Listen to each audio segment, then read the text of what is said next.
পুরুষ মানুষ আসলে হুট করে নষ্ট হয় না,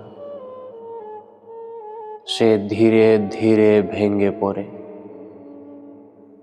ধ্বংস হয় যখন তার শখের মানুষ তাকে বারবার অবহেলা করে, তার অস্তিত্বকে অস্বীকার করে, সম্মানকে মাটিতে মিশিয়ে দেয়। যখন ভালোবেসে কাছে টেনে আনা সেই মানুষটাই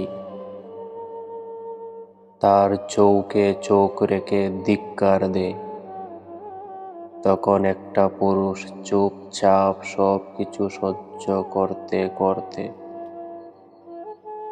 এক সময় নষ্ট হয়ে যায়।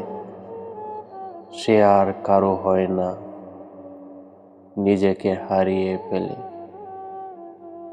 ভালোবাসার মানুষ যদি মূল্য না দেয়, তাহলে শক্ত মনের মানুষও ধসে যায়, ভেতরটা মরে যায় শুধু একটা অবহেলা নামক